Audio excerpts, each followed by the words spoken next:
नमस्कार दोस्तों, स्वागत है आप सभी का कर्मवीर आईसीएस में, जहां पर मैं मधु पूरी इंडियन पॉलिटी को एमसीक्यू वाइज कवर करा रही हूं। आज का लेक्चर नंबर 88 है, जो कि बेस्ड है मिसलेनियस पॉलिटी के। मिसलेनियस के बाद से हमारे 5 से 6 और भी लेक्चर्स होंगे, उसके बाद से हमारी पूरी पॉलिटी कंप्लीट हो जाएगी। हमने सारे इंपॉर्टेंट टॉपिक्स को एमसीक्यू वाइज करा दिया है और आगामी 5 और 6 लेक्चर्स आएंगे, जिसमें कंप्लीट पॉलिटी आपकी कंप्लीट हो जाएगी। तो आप सभी के प्यार की वजह से हम आगे बढ़ रहे हैं और उम्मीद करते हैं कि आप बाकी लेक्चर्स को भी ऐसे ही इंजॉय करेंगे। तो चलते हैं अपने पहले क्वेश्चन की तरफ। Question number 1, which of the following article is related to the representation of Anglo Indian community in the legislative assembly of the states? निम्नलिखित में से कौन सा अनुच्छेद राज्यों की विधानसभाओं में एंग्लो इंडियन समुदाय के प्रतिनिधित्व से संबंधित है? A article 334, B article 332, C article 335, D article 333। पहले क्वेश्चन का आंसर हो जाएगा ऑप्शन डी आर्टिकल 333। चलते हैं नेक्स्ट क्वेश्चन की तरफ। Question number 2, the authority to specify as to which caste shall be deemed to be schedule caste rest with the. यह निर्दिष्ट करने का अधिकार किसके पास है कि किन जातियों को अनुसूचित जाति माना जाएगा? आपके ऑप्शन हैं A commission for schedule caste and tribes, B prime minister, C governor of the state, D president. तो दूसरे क्वेश्चन का आंसर हो जाएगा ऑप्शन डी प्रेसिडेंट। चलते हैं नेक्स्ट क्वेश्चन की तरफ। Question number 3, the constitutional authority vested with the power of declaring caste and tribes as the scheduled caste and scheduled tribes is the। जातियों और जनजातियों को अनुसूचित जाति और अनुसूचित जनजाति घोषित करने की शक्ति निहित संवैधानिक प्राधिकारी हैं? A president of India, B prime minister of India, C minister of social welfare, D chairman of SC/ST commission. तो तीसरे क्वेश्चन का आंसर हो जाएगा option A president of India. Next question, question number 4, under which one of the following sections of the Protection of Civil Rights Act 1955 has power of state government to impose collective fine been provided? नागरिक अधिकार संरक्षण अधिनियम 1955 की निम्नलिखित में से किस धारा के तहत सामूहिक जुर्माना लगाने की राज्य सरकार की शक्ति प्रदान की गई है? आपके ऑप्शन से A section 10, B section 10A, C section 14, D section 14A। तो चौथे क्वेश्चन का आंसर हो जाएगा option B section 10A। Next question,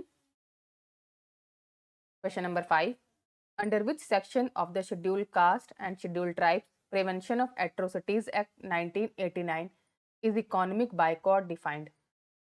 अनुसूचित जाति और अनुसूचित जनजाति अत्याचार निवारण अधिनियम 1989 की किस धारा के तहत आर्थिक बहिष्कार को परिभाषित किया गया है? A section 2B, B section 2BC, C section 2BF, D section 2BG। Fifth question का आंसर हो जाएगा option B section 2BC। Next question,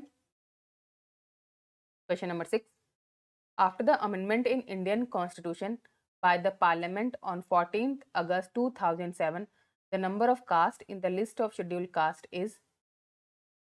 question number 16, 14 अगस्त 2007 को संसद द्वारा भारतीय संविधान में संशोधन के बाद अनुसूचित जाति की सूची में जातियों की संख्या कितनी है? A 607, B 1206, C 1410, D 1500। इसका आंसर हो जाएगा option B 1206, 1206। Next question, question number 7, what is correct about the powers of zila panchayat of scheduled area? अनुसूचित क्षेत्रों की जिला पंचायतों की शक्तियों के बारे में क्या सही है? A to plan minor water bodies, B to control over institution in all social sector, C to control on tribal subplants, D to exercise other functions as conferred by state government, E all of the above। तो सातवें question का answer हो जाएगा option E, all of the above. Next question, question number 8, which of the following committees was set up in India for identification of BPL families in urban areas? Bharat में शहरी क्षेत्रों में BPL परिवारों की पहचान के लिए निम्नलिखित में से कौन सी समिति स्थापित की गई थी? A, Tendulkar committee, B, Saxena committee, C, Lakdawala committee, D, Hashim committee. 8th question का आंसर हो जाएगा option D, Hashim committee.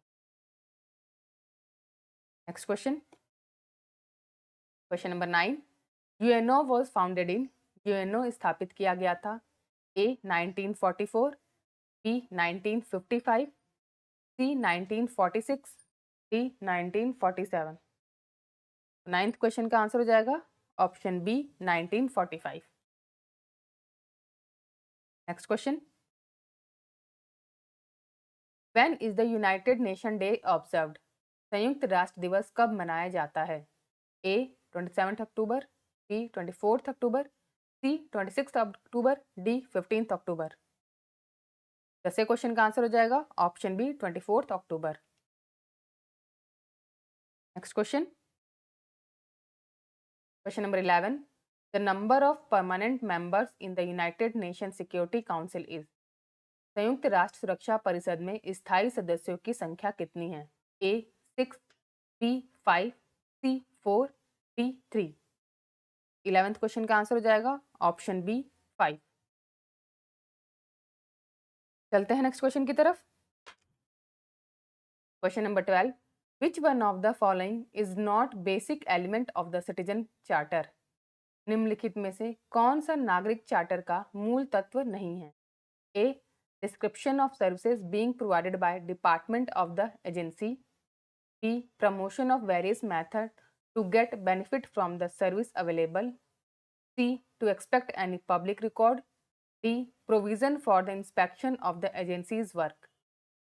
12वें question का आंसर हो जाएगा option D, provision for the inspection of the agency's work, agency के काम के निरीक्षण का प्रावधान।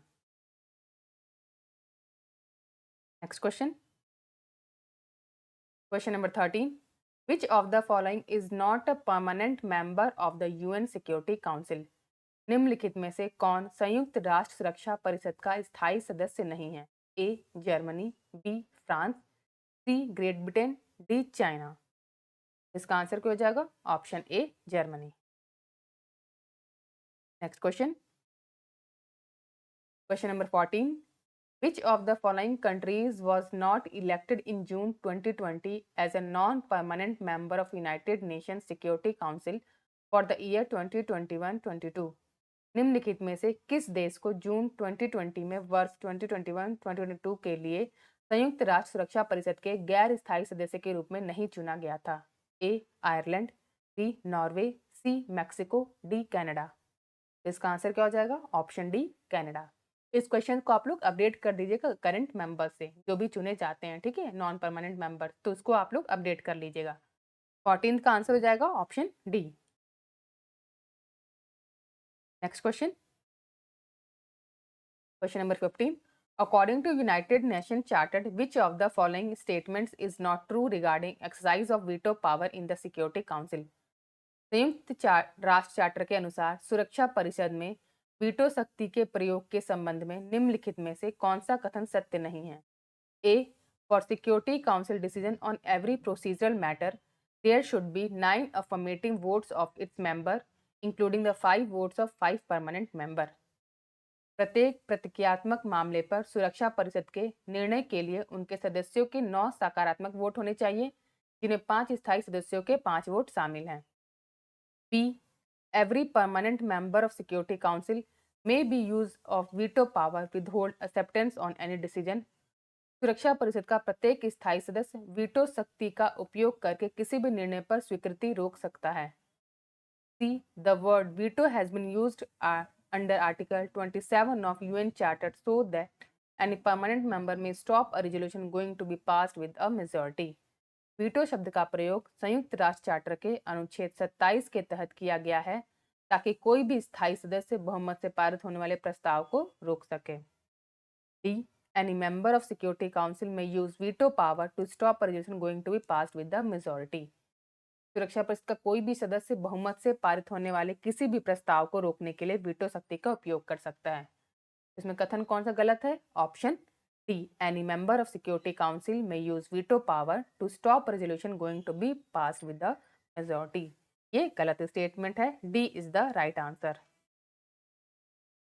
Question number 16. Consider the following statement. First, right to the city is a agreed human right and the UN Habitat monitor the commitment made by each country in this regard. Second, right to the city gives every occupant of the city the right to reclaim public spaces and public participation in the city. Third, right to the city means that the state cannot deny any public service or facility to the unauthorized colonies in the city. Which of the statements given above is are correct? निम्नलिखित कथनों पर विचार करें। पहला, शहर का अधिकार एक सर्वसम्मत मानव अधिकार है और यूएन हैबिटेट इस संबंध में प्रत्येक देश द्वारा की गई प्रतिबद्धताओं की निगरानी करता है। दूसरा, शहर का अधिकार शहर के प्रत्येक निवासी को शहर में सार्वजनिक स्थानों और सार्वजनिक भागीदारी को पुनः प्राप्त करने का अधिकार देता है। तीसरा, शहर का अधिकार का अर्थ है कि राज्य शहर में अनधिकृत कॉलोनियों को किसी भी सार्वजनिक सेवा या सुविधा से इनकार नहीं कर सकते हैं।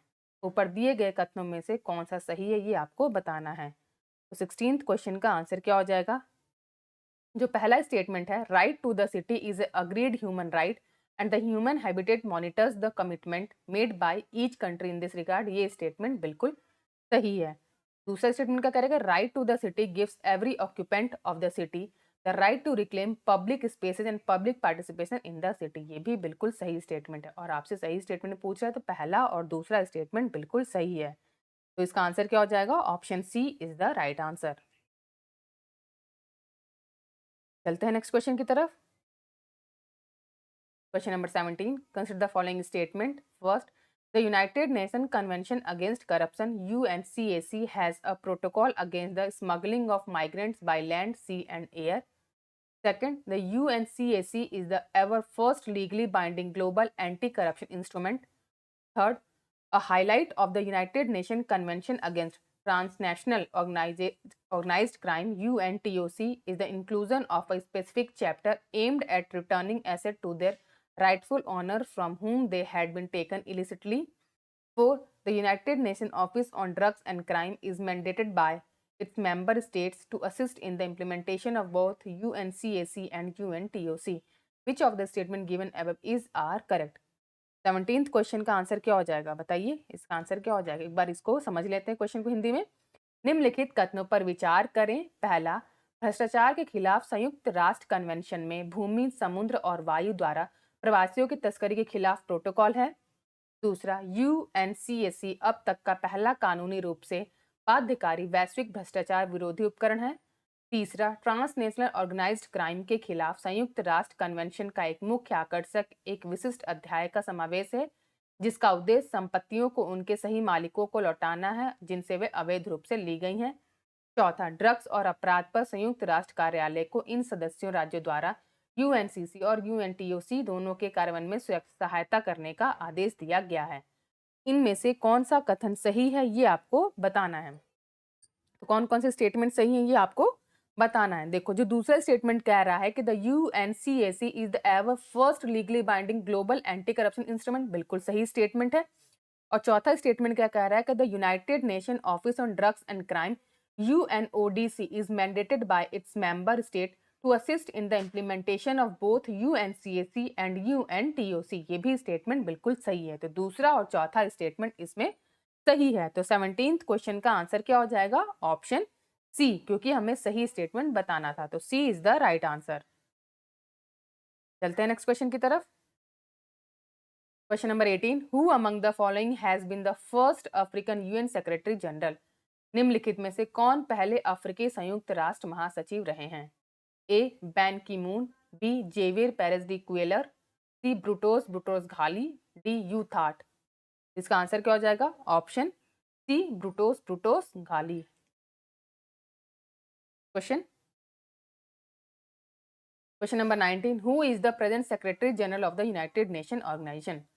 संयुक्त राष्ट्र संघ के वर्तमान महासचिव कौन हैं? A Ban Ki Moon, B Antonio Guterres, C Kofi Annan, D Kurt Waldheim. Answer क्या हो जाएगा? Option B Antonio Guterres. Question number 20, which UN secretary general served for the longest period? किस संयुक्त राष्ट्र महासचिव ने सबसे लंबी अवधि तक सेवा की?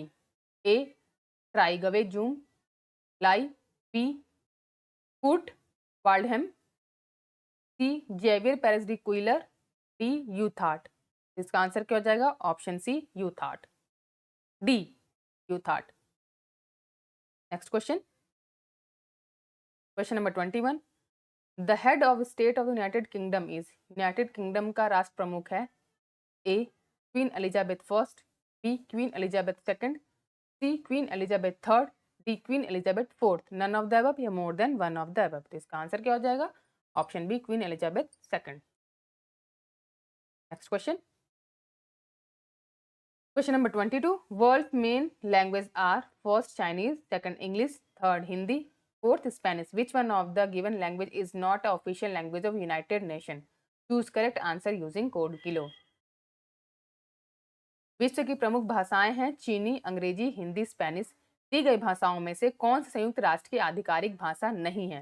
नीचे दिए गए कोड का उपयोग करके आपको बताना है। तो इसमें कौन सी इसकी आधिकारिक भाषा नहीं है, ये आपको बताना है। इसका आंसर क्या हो जाएगा? Option C Hindi. Question number 23, which are the official language of UNO? संयुक्त राष्ट्र संघ की आधिकारिक भाषाएं कौन सी है? A English, French, Russian, B English, French, German, Russian, C English, French, Russian, Chinese and Hindi, D English, French, Chinese, Russian, Arabic and Spanish. Answer क्या हो जाएगा? Option D English, French, Chinese, Russian, Arabic and Spanish. D is the right answer. Next question